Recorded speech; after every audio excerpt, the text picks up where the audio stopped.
అనగనగా రామాపురం అనే ఊళ్ళో పెళ్లికాని అబ్బాయిలే ఎక్కువ మంది ఉండేవాళ్లు. ఎన్ని ప్రయత్నాలు చేసినా, ఎన్నోళ్లు తిరిగినా ఎవ్వరికీ పెళ్లి కుదిరేది కాదు. ఊరికి కొత్త కోడలెప్పుడొస్తుందా, ఊళ్ళో శుభకార్యం ఎప్పుడు జరుగుతుందా అని అందరూ ఎదురు చూసేవారు. ఇక ఊరి పరిస్థితి చూసి ఆ ఊరి జమీందారు చివరికి ఒక నిర్ణయం తీసుకున్నాడు. ఊరి మర్రి చెట్టు దగ్గరికి అందర్నీ రమ్మని చెప్పి, మా నూరి సమస్య అందరికీ తెలిసిందేగా. వయసు 4-10లకు చేరుకుంటున్నా ఎవ్వరికీ పెళ్లిళ్ళు కావట్లేదు. ఎక్కడి నుండైనా సరే, ఎవరైనా సరే ఊరికి కొత్త కోడల్ని తీసుకురావాలి. అట్లా తీసుకొచ్చిన వాళ్ళకి 5 ఎకరాల పొలం, కేజీ బంగారం బహుమతిగా ఇస్తాను నేను. జమీందార్ అలా ప్రకటించడంతో ఊళ్ళోని యువకులందరికీ కొత్త ఉత్తేజం వచ్చింది. దాంతో ఊళ్ళోని పెళ్లికాని యువకులంతా దేశం మీద పడ్డారు. ఆ ఊళ్ళో సుబ్బమ్మ రామయ్యల కొడుకు తింగరి బసవన్న కూడా అందరికంటే కాస్త ఆలస్యంగా బయలుదేరాడు. అలా చాలా దూరం తిరిగి తిరిగి అలసిపోయిన బసవన్న ఒక ఊరి చెట్టు కింద నడుం వాల్చి నిద్రలోకి జారుకున్నాడు. అటుగా వెళ్తున్న సాధువు బసవన్నని గమనించి, ఏ ఊరి నుండి వచ్చావు బాబు? ఏం పేరు నీది? ఇంతలసిపోయున్నావే? నా పేరు బసవన్న స్వామి, రామాపురం నుండి వచ్చాను. అలా జరిగిన కథంతా వివరించి చెప్పాడు బసవన్న. అలాగే తనకేదో విధంగా సాయం చెయ్యాలని కూడా కోరాడు.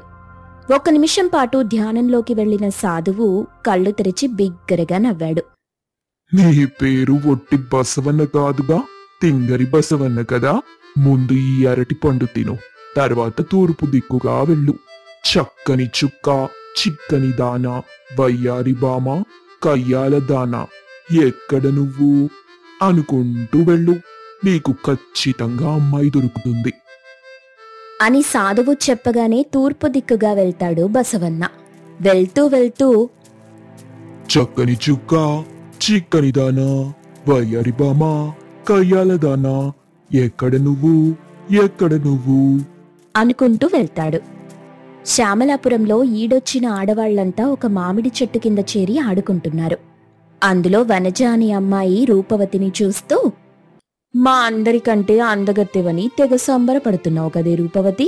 మా అందరికీ పెళ్లిళ్లు కుదిరాయి, నీకెప్పుడవుతుందేంటి? అసలు పెళ్ళవుతుందా లేదా అని ఎగతాళిగా అడిగింది. అలా అందరూ ఒక్కో మాట అంటూ రూపవతిని ఆట పట్టించారు. మీ అందరూ గంతలు కాబట్టి మీకు తగ్గ బొంతలు దొరికాయి. నాది మహారాణి స్థాయి. నాకు కాబోయేవరుణ్ణి నేనే ఎంచుకుంటాను. నీకు పెళ్ళయ్యే నాటికి మేమంతా ముసలోళ్ళమైపోతామేమో, జుట్టు నెరిసిపోతుందేమో. ఇక చాలా ఆపండి, నాకు కోపం వస్తుంది. ఇప్పుడే మీ ముందే నాకు కాబోయే వరుణ్ణి నేనే ఎంచుకుంటాను చూడండి అంటూ ఒక మామిడి పండు తీసుకుని గాల్లోకి విసిరింది.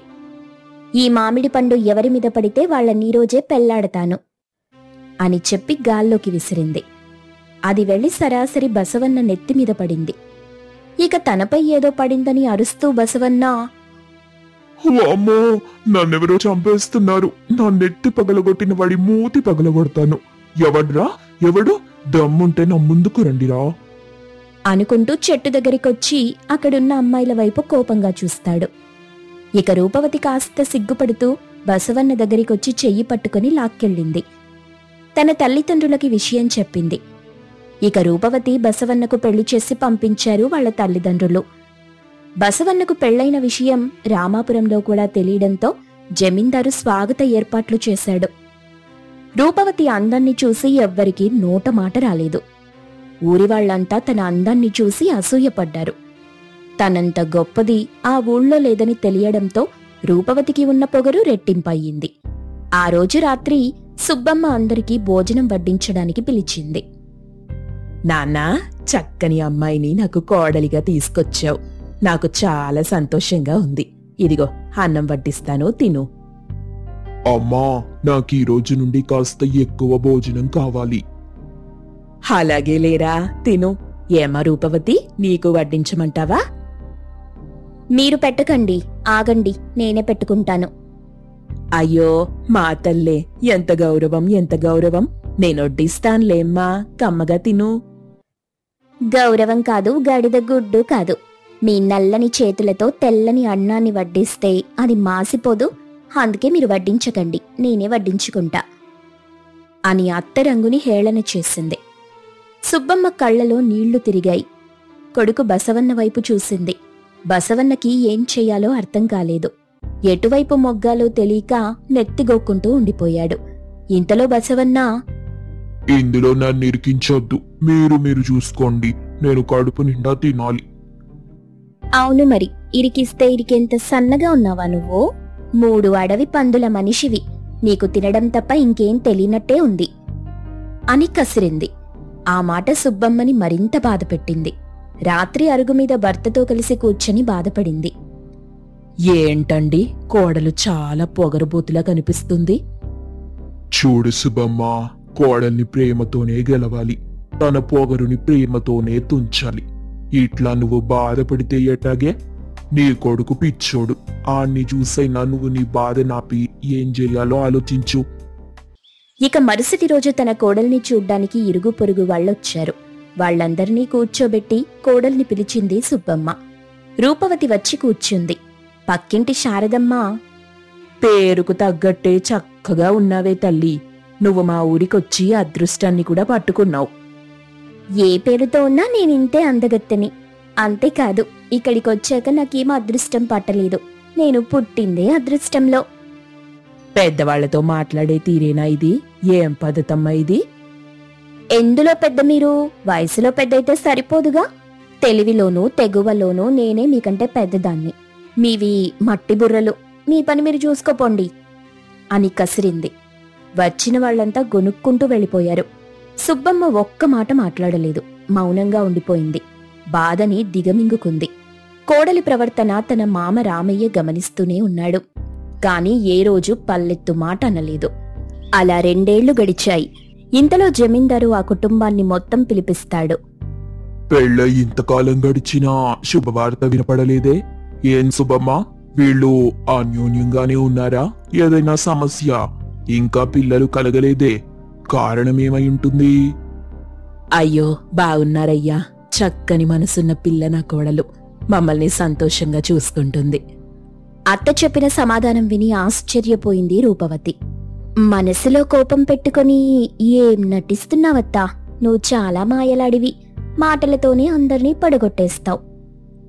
సరే, పక్కు వైద్యుని పిలిపిస్తాను, చూద్దాం అని చెప్పి వైద్యుణ్ణి పురమాయించాడు జమీందారు. వైద్యుడు బాగా పరీక్షించి రూపవతికి పిల్లలు పుట్టే అవకాశం లేదని చెప్పాడు. తను గొడ్రాలని చెప్పడంతో అందరూ బాధపడ్డారు. ఇక అక్కడే ఉన్న శారదమ్మ వెంటనే సుబ్బమ్మ దగ్గరికొచ్చి, నువ్వు చేతకాని దానివి కాబట్టే దానికి బుద్ధి చెప్పలేకపోయావు సుబ్బమ్మ. ఆ దేవుడే చెప్పాడు చూడు. ఇకనైనా ఈ పొగరుబోతుదాన్ని వదిలించుకోండి. పుట్టింటికి పంపించేసేయండి. బసవన్నకి మళ్ళీ పెళ్లి చెయ్యండి. నోరు మూసుకో శారదమ్మ. రూపవతికి పిల్లలు పుట్టారే అనుకో, అది వాళ్ల బిడ్డవుతుంది. పుట్టలేదనుకో, రూపవతే మా బిడ్డవుతుంది. మా ఇల్లేం బిడ్డలు లేక ఒట్టిపోలేదులే. అది మా ఇంటి చందమామ, చల్లని తల్లి అని చెప్పి అక్కడి నుండి కదిలింది సుబ్బమ్మ.